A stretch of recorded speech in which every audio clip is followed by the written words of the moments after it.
a podcast about amazing people from an incredible state.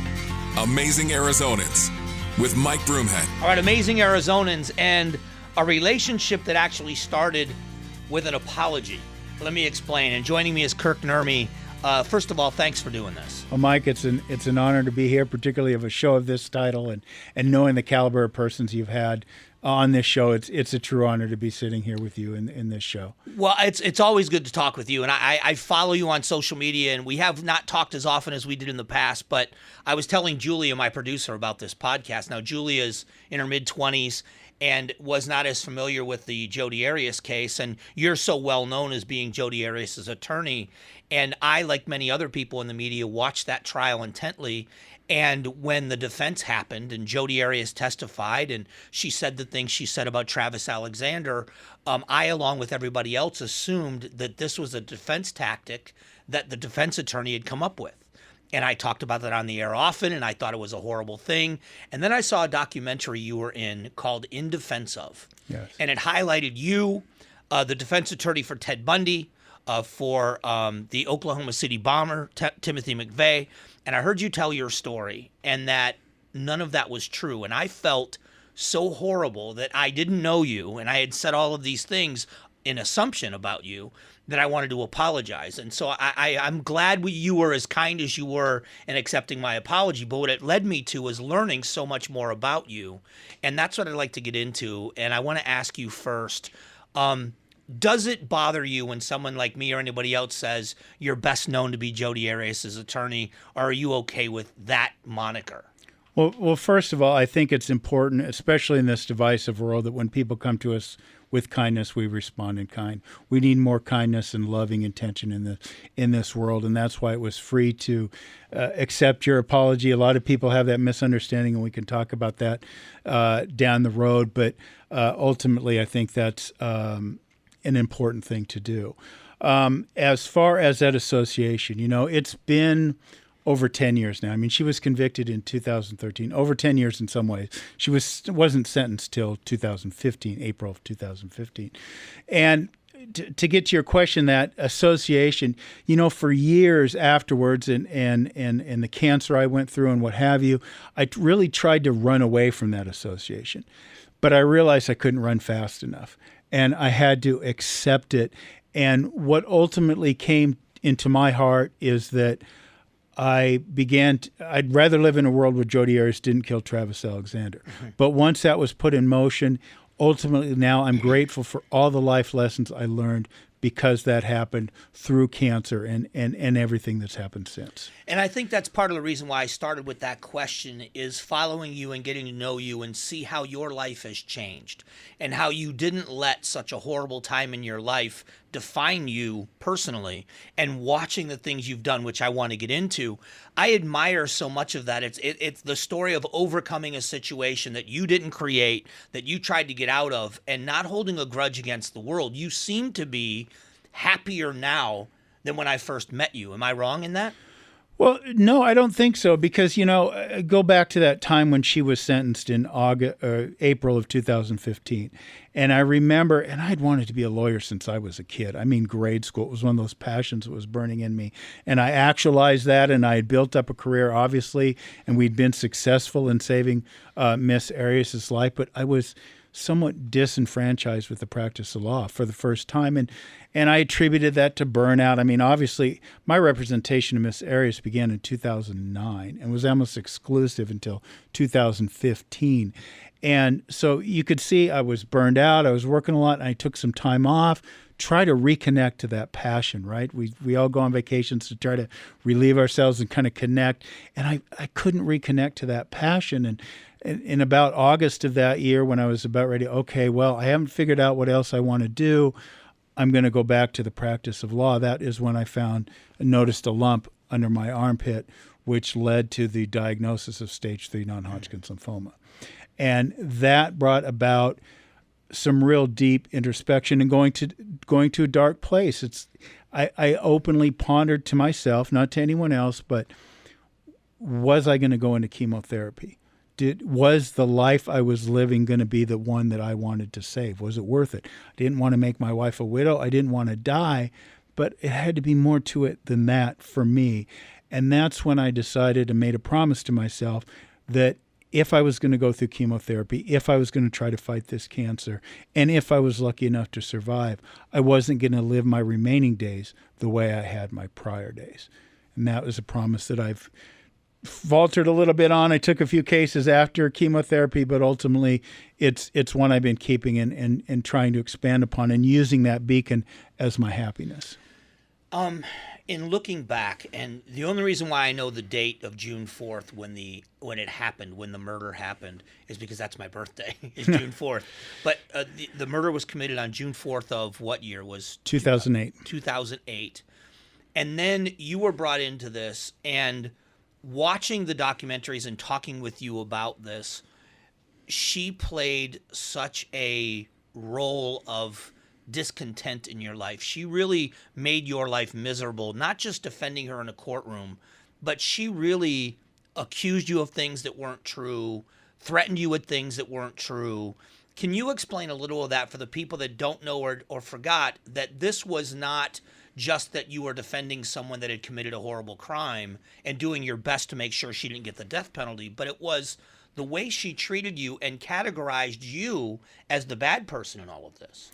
Right. Well, we have to keep in mind, I was not her lawyer till 2009. Right. So she had a different legal counsel all the way up until then. I was assigned her case 2009, court ordered to keep it. And to get to some of your question, though, after about 6 to 8 months of representing her, I began wondering whether death penalty work was in my future. I had tried 2 death penalty cases at that point in time, and they're very arduous, they're very emotional, and I opposed the death penalty, but it was like, I don't know that I want to live this life. And with that conclusion, making that conclusion, being kind of conservative guy, not a quick actor, my grandparents grew up in the Depression. You didn't quit a good job. Yep. And a good job was benefits and healthcare, right? And that's all that it mattered. Happiness wasn't in the equation. And I decided I just wanted to get out of that kind of work. And so ultimately, I was planning on leaving the public defender's office and withdrawing from the case. And the judge on the case at the time had different ideas. She appointed counsel to Miss Arias, and ultimately she ordered that I remain on the case.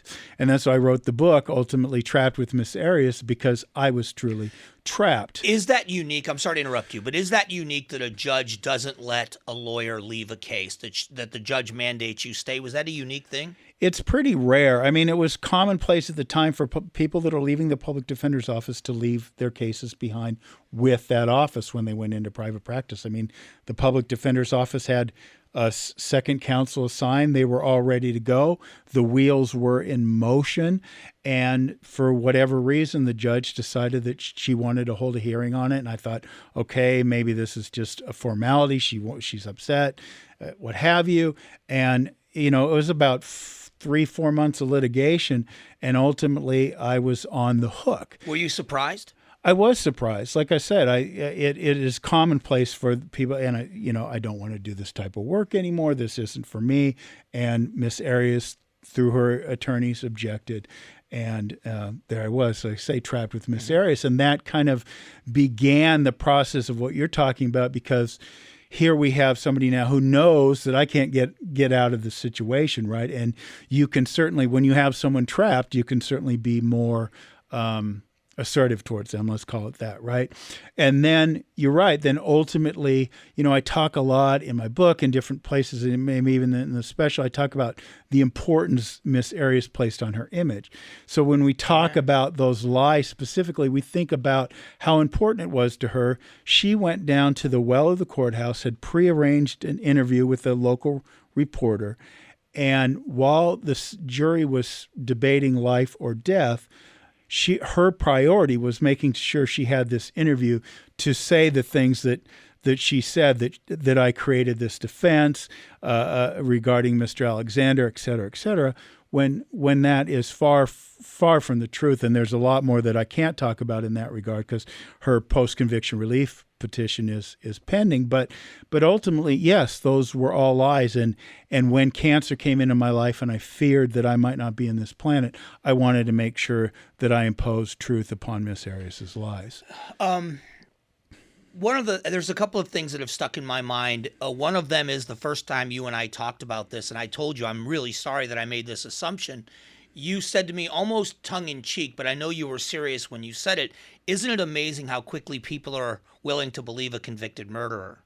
And I felt that. I thought, well, I kind of deserve that moniker because I did. But it was about people believed that she was telling the truth in that regard. And the other part of it, I think, was when you began to speak out about your job, no matter what your feelings were about her personally, your job was to save her life from the death penalty. And while you were trying to do that, you had lost a lot of weight. You had grown out your hair because your head was shaved. In between trials, yes. And the media wanted to talk to you about if you had stomach stapling surgery done and hair plugs. Yeah. That they were still focused on what were to be the most ridiculous pieces of the fact that you were trying to save a woman's life. Yeah. Very, very trivial considering, and we always talk about, honoring the victim. To me, that's very trivial towards the severity of the entire situation, and most prominently to Mr. Alexander, his family, and his loved ones. But yeah, I mean, ultimately, you think about it, we tend to have a tendency, I guess, we're a little repetitive there, but we want to believe what we want to believe, right? And I always, again, half tongue-in-cheek, talk about the state of Arizona versus Jodi Arias being the hottest reality show of 2013. It was. And most people, they see the trial. They don't see the buildup. They don't think about the murder that brought us. And when you think about a trial like that, what is Miss Arias doing till she's taking the stand? She's sitting there. She's quiet. She's making notes, what have you. But myself and to some extent my co-counsel are up there advocating for Miss Arias. And that kind of makes us the villains, right? I was the lead villain. I was cast as the lead villain, right? And here she was, the person sitting 2 seats away from me was the one who committed the murder. But in the TV casting, I was the bad guy, right? And once you villainize someone, you dehumanize them. And once you dehumanize them, you have this license, if you will, to attack them. And during the first trial, like as you said, heavier, shaved head, what have you, right? And so, you could call me fat, you could criticize my clothes, I like my Jerry Garcia ties, what have you, right? And they were going to criticize that. And then when I came back for the second trial, I remember it was the most surreal moment. Dr. Drew had a show on HLN. I remember. Right? And here he was with 3 lawyers, a couple of them local, talking about this, as you said, stomach staple hair plugs, because that had been going on in the Twitterverse, right? At that time, it was Twitter. And the tail was definitely wagging the dog. This is journalism. I'm in my backyard on a nice fall night, and this is what they're talking about, which, again, trivializes the situation, and again, was a way to further dehumanize me, I think, to some extent. Did you pay any attention to that stuff going on in the periphery, or were you laser focused on the trial? In other words, the criticism, the Monday morning quarterbacking of your style and your effectiveness as a lawyer. Did you pay attention to it? And a better question would be, how did it affect your wife watching the world criticize her husband that was just trying to do his job?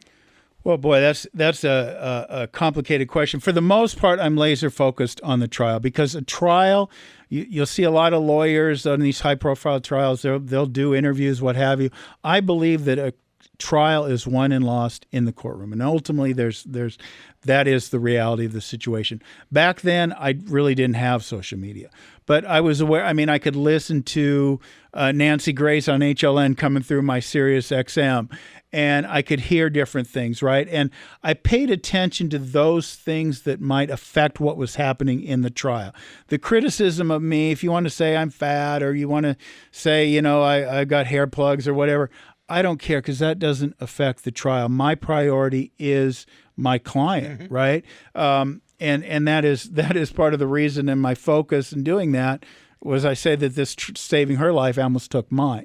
As it relates to my wife, certainly I was aware of threats. Myself and my co-counsel had gotten threats, because it wasn't just social media. I mean, at the time, Maricopa County said you have to put your email address and your office phone number onto all pleadings, right? So it was not a difficult task for members of the Court of Public Opinion to email me threats or mail me letters or call my office and threaten and everything else. So I was certainly aware of the circumstances going on around it, but unless it was a serious threat, and my wife, she left her job because having a unique last name and being concerned that someone would figure out where she worked. I mean, we had children of our defense team members. People found out where they went to school and threatened those people, their children. It's outrageous. So it is outrageous, and that's the kind of thing that can happen on the periphery of these cases because there's a lot of anger. There's a lot of, and that's what goes back to. People are angry, I'm the villain. So even if a noted liar, somebody that everybody believes is a liar, says something about me, well, they're going to believe it because they want to, right?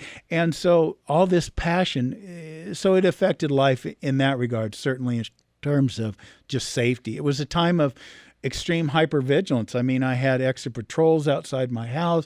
There were bomb-sniffing dogs at the courthouse on certain days. We went in a secret way. I mean, it was just very, very strange. And to go back to where we were just a few minutes ago, this was something you tried to avoid by leaving the office. You weren't asking for the notoriety. You weren't trying to become a well-known attorney in people's homes. You were looking to go do something else. You were there because they made you stay. Yeah, I mean, far from it. I had plans to practice law with someone who I went to law school with in Wyoming. We both moved down here. She had roots here. I didn't, but we had certain plans that were hijacked. I mean, my life was hijacked by Jodi Arias for 5.5 years. And when I say that, I want to be clear, though, so I'm not misunderstood. I realize, and the recent dearly departed Shanna Hogan wrote an article calling me her other victim. And I want to make sure everything I say here, I don't want to be anybody to confuse the reality that I know that Travis Alexander, his friends, family, loved ones are the victims of primary victim. And I don't want anything I say here to be misconstrued in that regard. And I want to move on to so many other things that you are doing and have done since then. But I want to... One of the other things I have the utmost respect for you for, and I know we've had brief conversations about the death penalty, as I'm not for or against it in a way. I think we do it the wrong way if we're going to do it, which I don't want to have a big debate about. Right. But I know that you are against the death penalty, and you felt an obligation to save her life no matter what your personal feelings were because you knew this case in and out. You had all the evidence in front of you of the brutality of this attack and everything else that happened, and yet you conducted yourself in a way that was so professional because of your belief that you just needed to professionally. Your job was to save her life. Can you talk about how you were able to separate whatever private feelings you might have had with the obligation to do your job? Sure. One of the sayings that defense attorneys had in the public defender's office back at that time was, it's not about the client, it's about the Constitution. And those rights that we have, we're in those first 10 amendments particularly, we have decided the American contract is one that values freedom and greatly restricts the government's ability to tarnish and restrict anyone's freedom. And this is also true, and even in a more heightened state when we talk about taking someone's life, right? So, my dedication to someone who's against the death penalty isn't just about the client and believing the client. That goes back to kind of what we were talking about before about wanting to believe her. And a lot of people are under the misperception that defense attorneys cook up these schemes and they're going to do whatever they can to get their clients off, right? And also, this idea that they believe their client. That's not true. A lot of people think that a defense attorney believes their client, and that's not true. So what more often than not anyway. And what I would say is that, you think about that service to the Constitution, and the prosecutors always get all the praise, they're lauded, what have you. But it's the defense attorneys that stand up for the rights of each and every, the true power in our nation should be held in the citizenry, not in the government. And the defense attorneys are the guards of that, if you will. And so in that regard, I had no problems or qualms doing my job. It was my job to the court, and also to some extent it's my job to the entire system, because as we were talking, 50% of death penalty verdicts are overturned because something wrong with the sentencing, and that could be one of the major reasons is ineffective assistance of counsel. So if I don't do my job, all these people that are complaining about how I'm doing my job, the vigorousness of how I'm doing my job, if I don't do it in that manner, we might be talking about another trial for Jodi Arias. Yeah, another 10 years down the road or so, yes. And then reopening the wounds for the family all over Exactly. again. So let's talk about some of the other things, because what ended up happening, for the people that don't know, and I suggest they read your book because it's a great read, but it is, you ended up forfeiting your license to practice law. Yes. Because you didn't want to fight anymore. Is that a fair assessment? Well, it goes back to what I said earlier about that promise I made to myself that I wasn't going to live my remaining years, were I fortunate enough to survive cancer, the way I had my prior. And when we got down to the wrangling, and my attorney thought I was crazy, the bar wanted to suspend me for 4 years. And we were going to go in front of an administrative judge. And we could have argued the case for lesser, because there's case law out there that says an attorney can defend themselves against a client's claims, what have you, right? And obviously her lies about me put me in greater jeopardy even, right? They threatened my life and my family, and I wasn't going to let that stand unabated. So I could have gone in there and argued for a shorter suspension. I could have gone in there and argued no suspension. But I asked for disbarment, and like I say, a lot of people think it's crazy, but because I knew that if I were to still be in the practice of law, that would be an easy thing to go back to, that I would move back to my comfort zone, and it would be really easy to break that promise to myself that I wouldn't live my remaining years the way I had my prior. And so I felt it in my heart. I wanted to throw caution to the wind and move forward and follow that beacon of happiness as opposed to anything else. And that has led to so much joy. Do you believe that the stress, and that's too weak of a word, I can't think of a stronger word, but do you think that the stress of that time and that trial and that life for that amount of time contributed to you getting cancer? I think it was the sole reason, without a doubt. I mean, it's obviously nothing you can quote unquote diagnose or trace, but I knew it in my heart right away that it was the stress of that entire situation, right? The hypervigilance I talked about during the trial, the being somewhere that I didn't want to be, and what have you, and having that disconnect with the practice of law is like, oh boy, and you can see how cancer can come in and really, you think, like I said, go into that dark place. So yeah, there was right away, there was an immediate knowledge that it was that stress. Anecdotally, I remember, because I followed, ever since we had a conversation, I felt an obligation, and I really do admire you. And I think that's one of the reasons why I've kept in touch with you, because I just think that the more I learned about you, the more I realized you were someone that was thrust into a situation you didn't ask for, and it cost you more than you would have imagined it would have cost you. And yet I remember watching you as you were going through the treatment for cancer and the things you were very public about on social media. And I remember, were you training for a marathon or a half marathon or a 5K? You were training for something. I ran a half marathon to commemorate a year out of the chemo chair. And I remember seeing a picture of you training, covered in sweat and smiling. Yeah. And I really looked at that and said, that's the happiest picture of you I've ever seen. And after everything you went through, to see you happy made me feel good. That it looked like it looked like you had gone through hell, but it seemed like you were at peace. Is that true? Is it then that you were at peace? Yeah, I mean, I think I let happiness be my beacon as I was going through the cancer, and I did not go public with my diagnosis till I was about halfway through it, till I know that the chemo was having an effect on the tumors. I had a tumor near my heart, one near my stomach, and the one in the armpit was the one that was removed surgically and led to the diagnosis. But yes, I mean, we can, happiness, we have a really unhappiness epidemic in this country, right? We talk about all these different problems we have in this country, but, hurt people. And we have such a divided nation because I think so many of us are unhappy. But so it's part happiness, but it's also part, Mike, when I was in that chemo chair and I had the support of friends and family, what have you, but and you probably heard cancer patients say this before, but it feels very lonely. It's like you and your cancer. And you also want, at least me, my experience was that, well, of course I wanted to survive, but also it's like, what was life going to be like afterwards?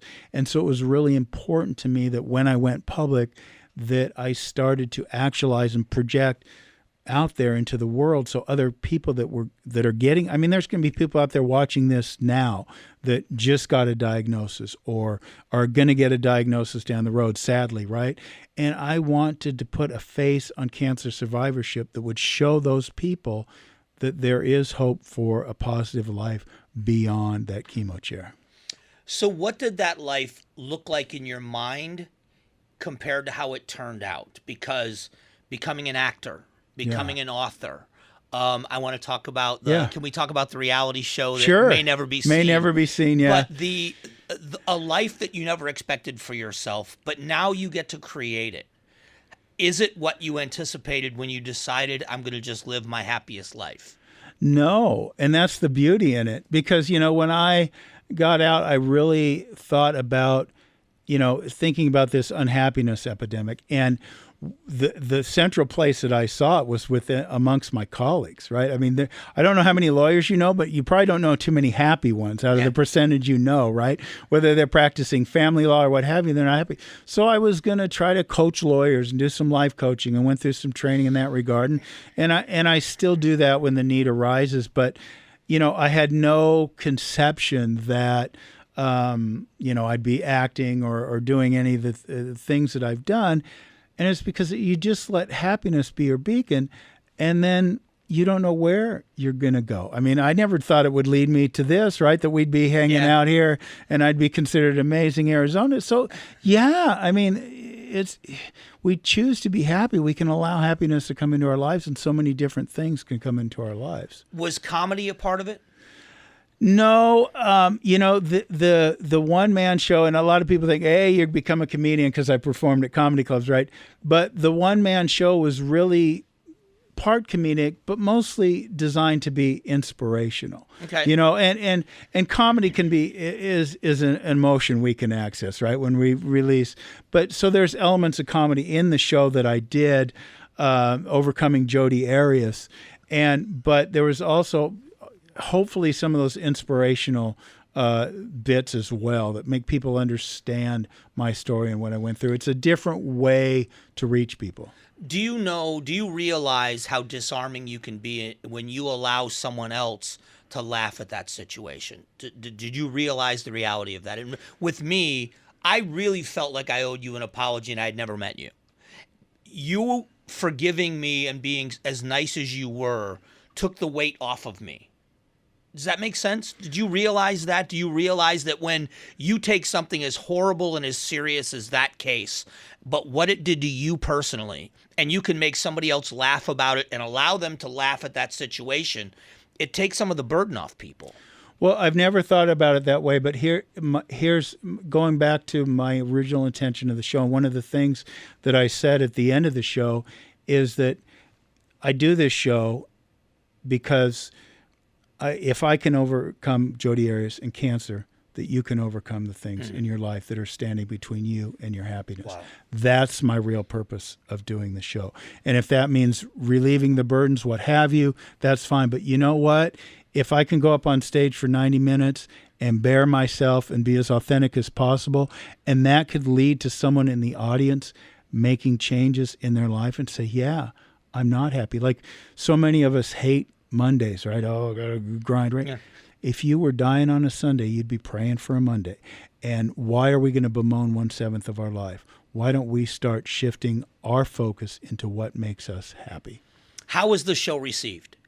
What was the audience reaction to the show? Yeah, it was always positive. It was certainly caught on a lot more in Arizona. The last time I performed was out in Stir Crease. It's been like 4 years.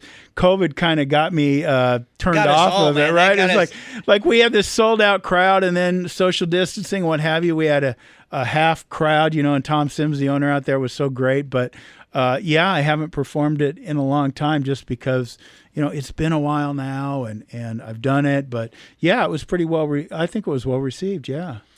Who wrote it? Just you, or did you have help? Just me. So, and was it like writing a screenplay, or what was your approach? I let it flow through me. Okay. I followed my heart. I did what I did all the time. Did you write a script, or was it bullet points? How was it written in that way? Somewhat of a combination of both. Obviously I know my story, so I write it out, but I try not to memorize. Like I did one of the other things I did, Mike, is I'm looking for, I got a daytime judge show that I put a pilot together for. We put a proof of concept together. And one of the things I believe is like in actors and anybody else, if you try to memorize everything, you're going to be more worried about the memorization than the flow and what's in your heart. So I know where I want to go, but I don't have specific words. I don't word for word and get up there and do it. I go with the flow of what's in me, and I know where I'm going.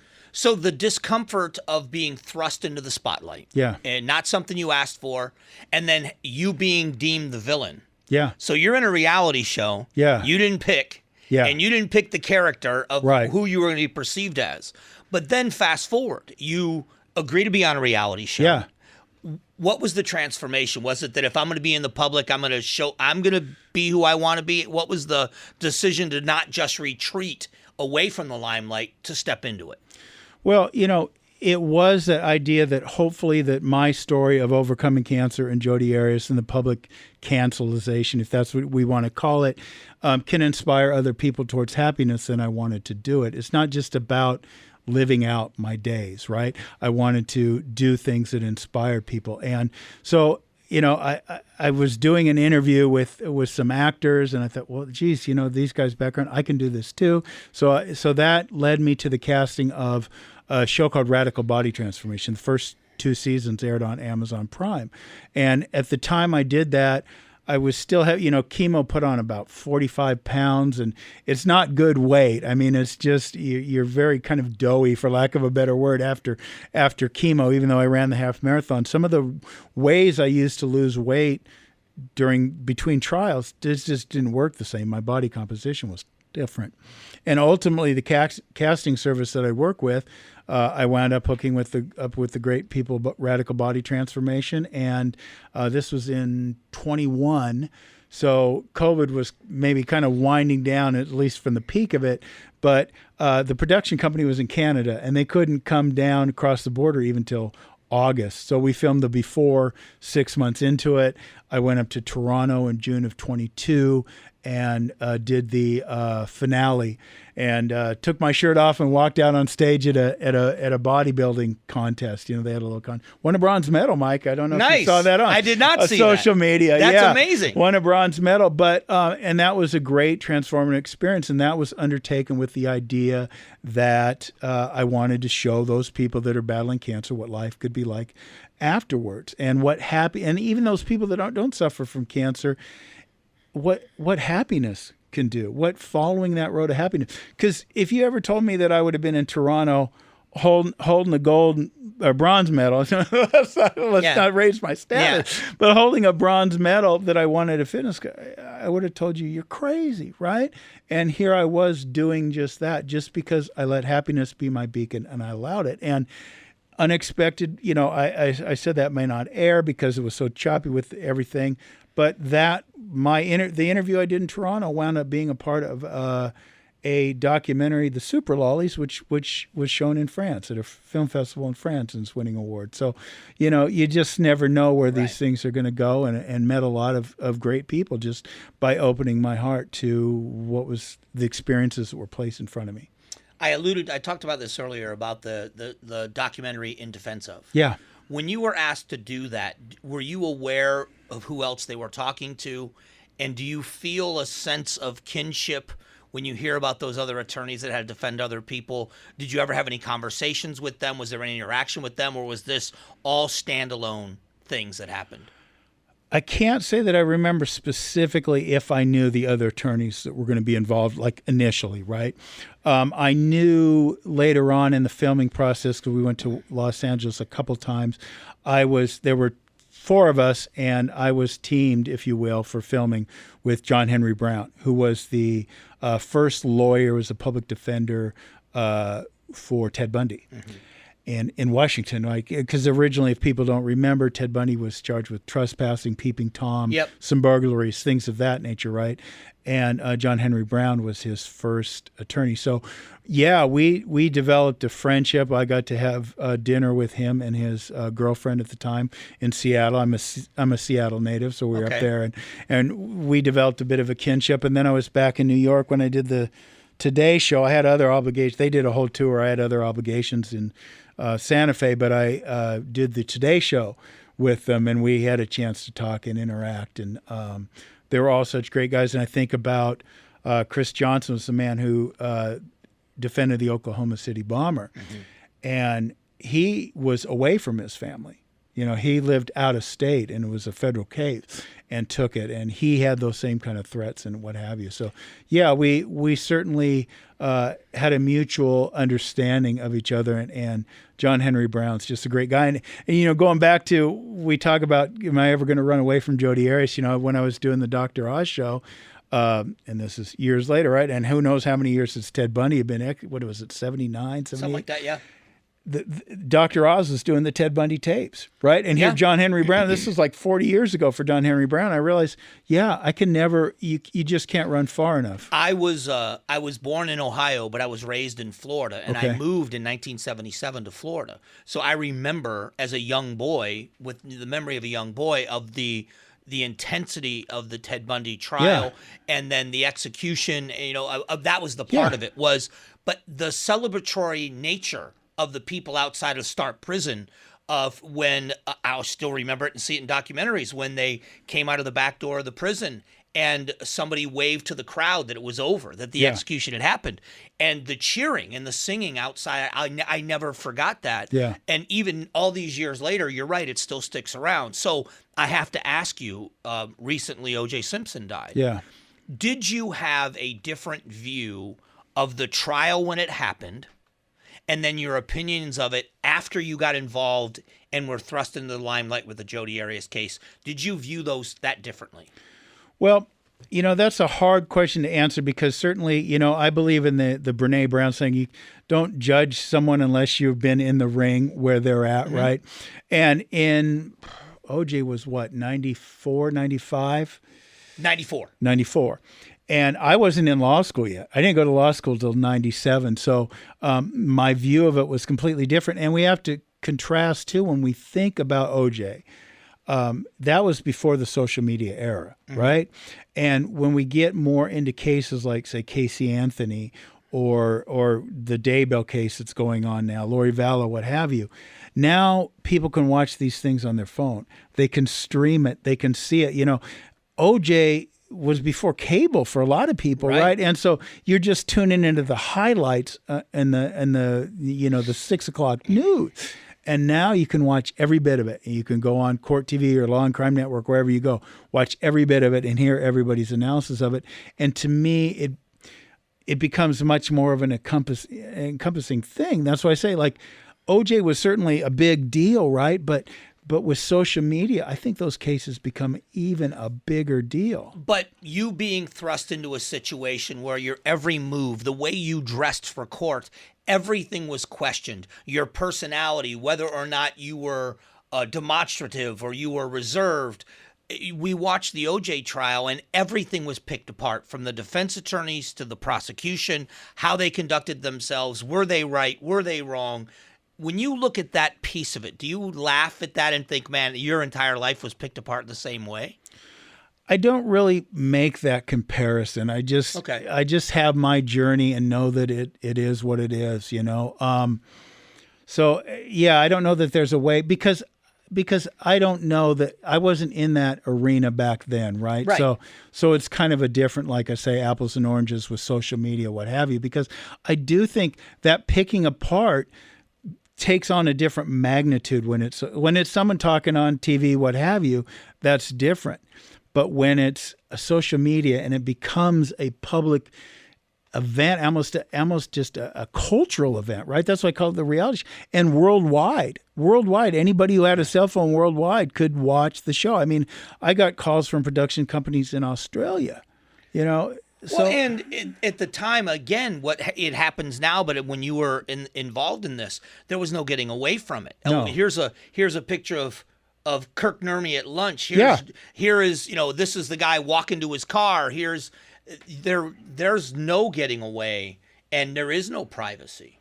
No, there's not, and that's another distinction between the OJ. Not everybody had a phone in a camera in their pocket, right? Right.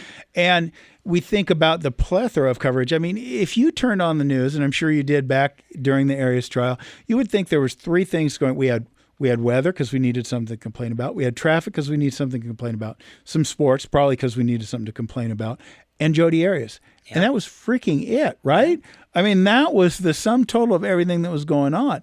And you could turn on cable news and YouTube and all those things and see my face all the time. And I think that's why I always think it's kind of different that, the Chris Dardens and Johnny Cochrans and things, you might have saw them for 10 or 15 minutes and you didn't have this picture, taking device in your pocket where you just couldn't escape it.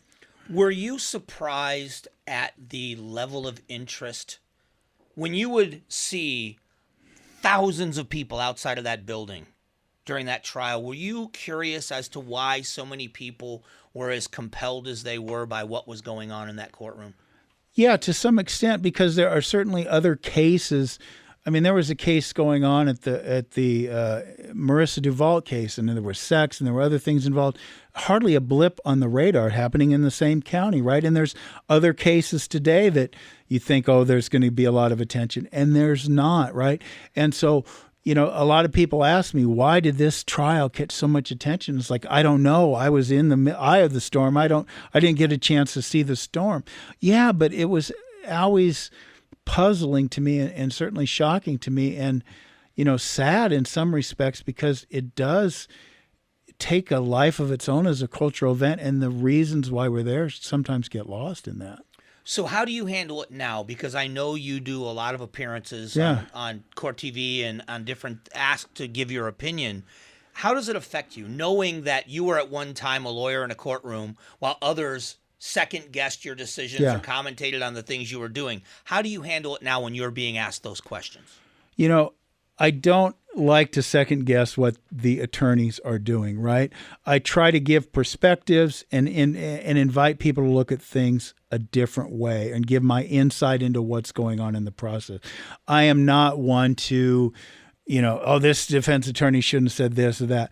I might give an overall general opinion of how I think that things should be gone about, but to attack an individual, it seems wrong to me. I mean, I think about I say that dehumanization. I would not do that to anybody else. I want the situation, the case, to be talked about in the gravity of which it deserves. Couple of questions before we wrap up. Where you are today, what are you most happy about? What is it, whether it's an accomplishment or a place in your life, what are you most happy about when you do an assessment of where you've come? It may sound silly, but I'm happy that I'm happy. Because I think that's the best answer you could have come up with. Because we think about all the things we've talked about in my past and everything else, and you think about some of those tough times and the unhappiness, and I certainly wasn't happy when I was going through the trial, what have you. And, it's the adventure, the non-standard days of who knows what's going to happen next. That's what I take delight in, and I really relish in being happy. That's such a great answer. I really had no idea which direction you would go. Yeah. So then let's talk about what's still to come. You don't seem to me to be someone that's going to be satisfied necessarily. Happy is one thing, but what else do you want to do? Is there something you're working on? Is there something you want to work on? Are there things that you still want to do? I'm going to stick with the happiness is what I want to do. I mean, if something comes up and it lights me up and that's of interest, then I'm going to pursue that. Is there any of that out there? If it doesn't, there might be, but maybe next time, Mike. Okay. But I'm trying to get something out of you. Yeah, I know. But at the same time, like, that to me, that's the direction we should all live our lives. Because like I said, do you want to go through life unhappy? Is this what we're going to do? Are we running out the clock on our lives? Mm-hmm.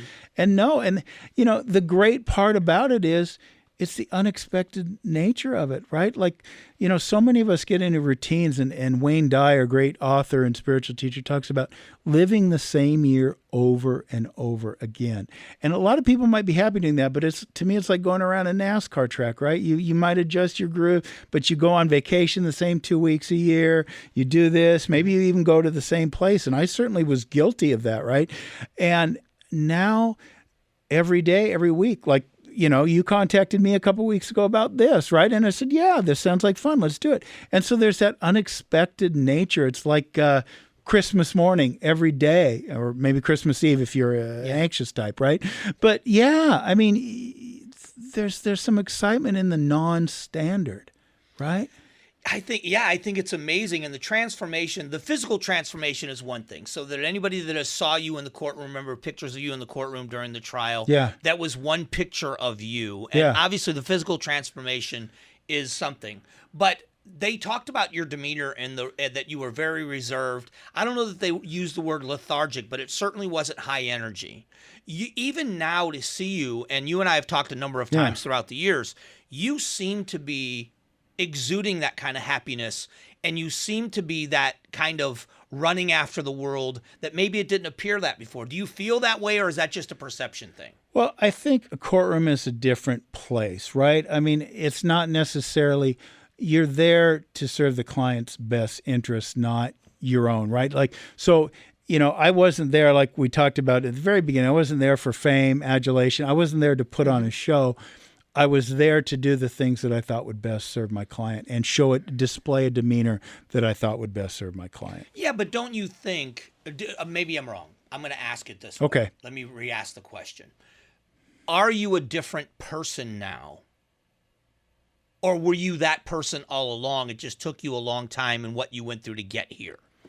Well, look, I think, there's an old quote, we all grow, we all evolve. So I don't know that there's an answer to that question. I mean, I think, when we bear down and when we choose happiness, our authentic self can come forward more. I think the thing is, though, and what I tell people a lot of times is that what you see in that courtroom is really more of a character. It's me, but it was me as Jodi Arias' attorney. I use the reality show reference.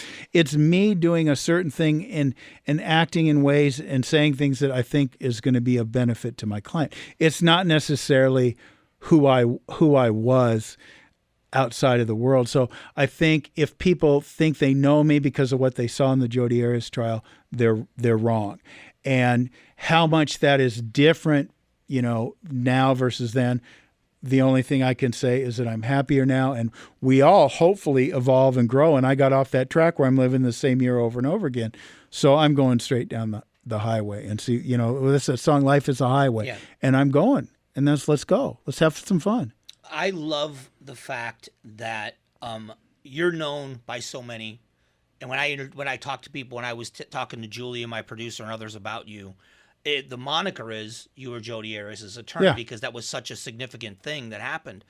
But I love that is not limited to how you will be remembered, if that makes any sense.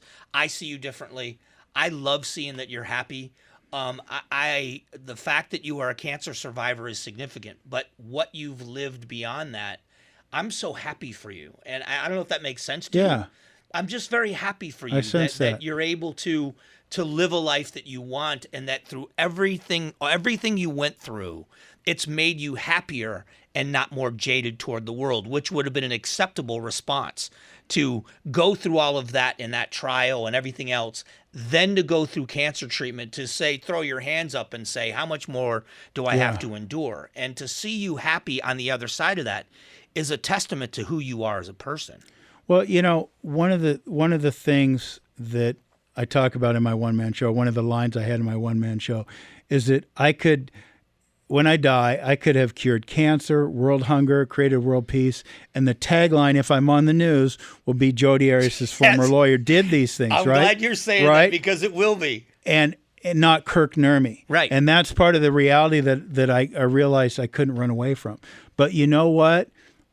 There's nothing that matters more, not somebody else's assessment of ourselves, but our own assessment of ourselves. And too many times, if we try to place our happiness in the approval of others, we will always be chasing something we can never get. When we realize happiness is an inside job, it becomes an easier path to follow.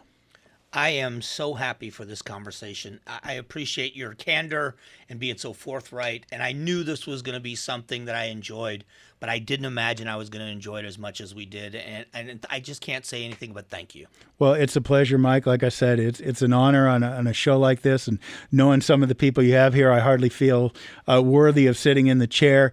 But I always have a delight talking to you, and it's just a complete pleasure. Kirk Nurmi is his name, and if you want to learn something, read the book, learn more about him, because it is overcoming, it's success, it's happiness, it's everything you would hope for in someone, and I'm so happy to see it about you, and thanks again. Thank you.